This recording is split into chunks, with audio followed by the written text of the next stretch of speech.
as we've seen him do sort of throughout the knockout stages, when he plays as that centre forward, everything just moves around him. He's able to drop into spaces, and that creates angles for players like Mahrez and Foden to cut inside. A brilliant playmaker, obviously also really effective with his long shots and getting into the box. He is the player that is going to try and disrupt the Chelsea defence, drag them into places they don't want to be. And he's just one of the best players in the world. If De Bruyne plays well, City have got to be strong favourites. What do you make of Sergio Aguero? This is his last opportunity to laugh with Manchester City. You think Guardiola is going to take a gamble on playing him, or he wouldn't want to alter his team on Saturday? I certainly don't think that Aguero will start from the very beginning. He's just not quite the force he used to be. Now, there's no shame in that. Aguero at his best is one of the best strikers we've seen in the Premier League era. But, at the moment, he's lacking that yard of pace. He's not had the minutes, the repetitions that mean he's kind of on the same, the same mental level as the rest of his City teammates. It sometimes seems like he's a little out of sync. Having said that, I would be really surprised if he doesn't come on in some way, because, if you think about it either way, let's say City, let's say that City are 2-3 goals up, late on, you obviously, of course, you want to bring on Aguero so that the travelling fans can wish him farewell and he can be on the pitch at the end of, City's biggest moment. And equally, if it's 2-1 to Chelsea in the 85th minute, there's no one else you'd want to turn to in that squad, and there's very few in Europe that you'd want in the penalty box more than Aguero. So I'll be really surprised if he's not on the pitch, but I'd be even more surprised if he starts. Very well. Now, I'm sure you've been having several conversations with Pep Guardiola on the final. What has he been telling you? Is he under any pressure to win the Champions League, as that seems to be the primary reason why he was brought into Manchester City in 2016? Well, when I spoke to him on Monday, one thing that struck me is he did say, I'm really happy here, but if I don't win, I'll get sacked. I'm not sure how much I believe that, because City, almost ever since they were bought over by their current owners, it's been, the project has been get Guardiola to manage this team, and they love him, and they've built a structure that makes him really happy.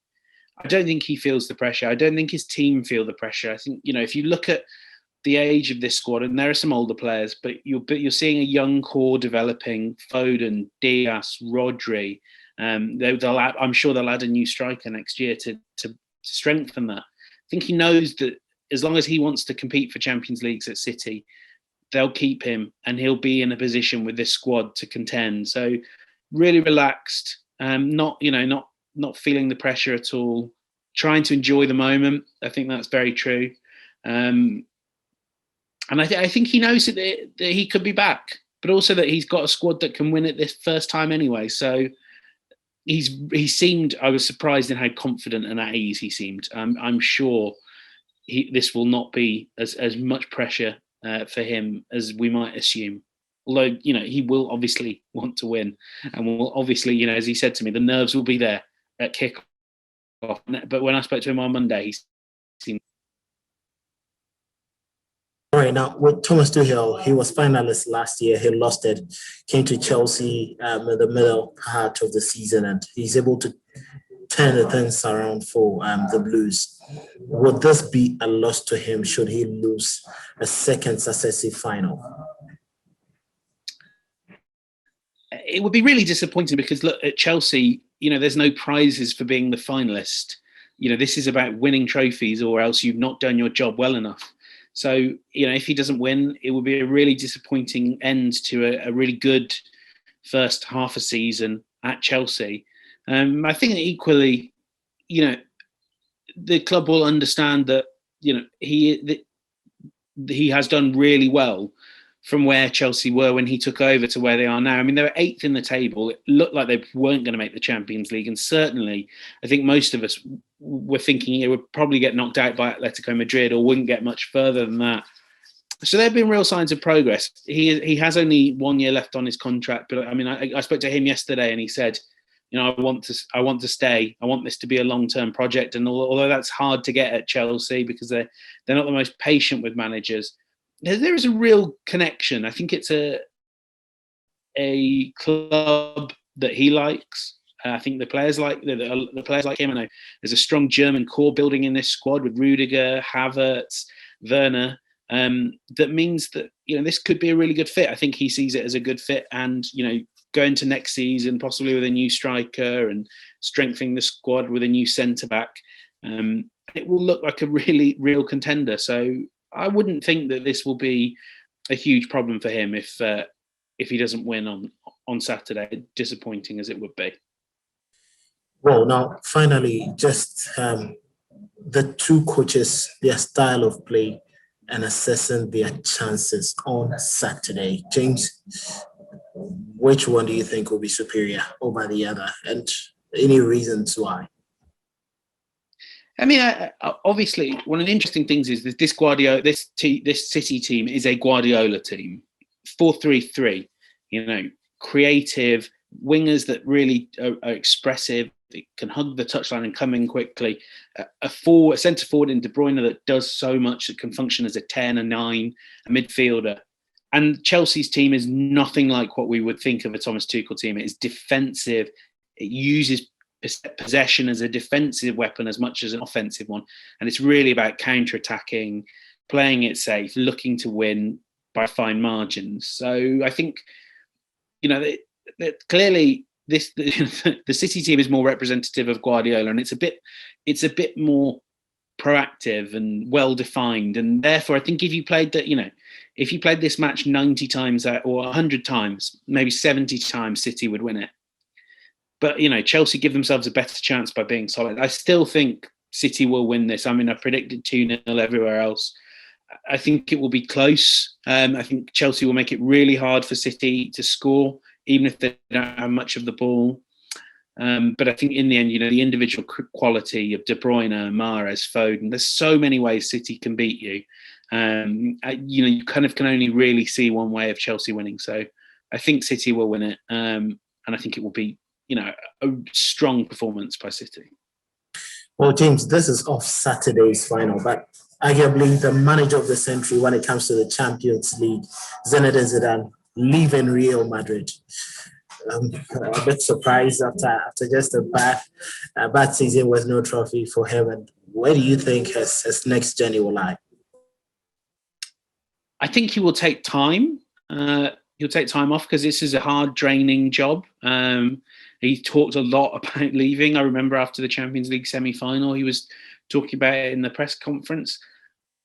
I would suspect, though, that there's 3 potential job openings available to him in the future. Now, Juventus, I think they're going for Max Allegri, so not this time, but maybe in the future. I'm sure he would want to manage Juventus.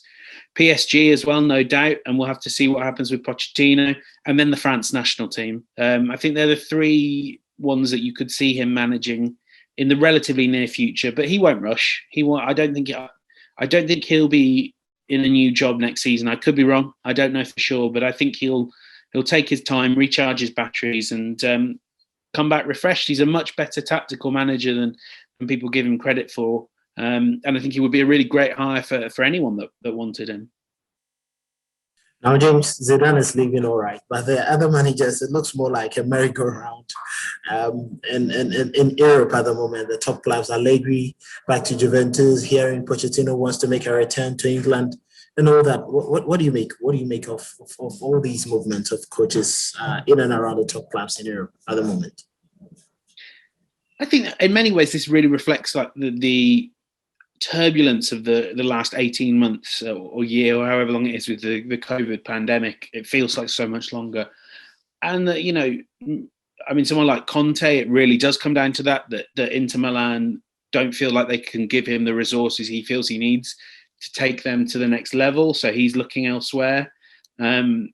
Spurs, obviously, the fact that there's a real pull there for Pochettino emotionally kind of gives them a chance at a manager that you would normally say would be beyond them. And then just a lot of teams that haven't quite done as well as they would have liked, like PSG.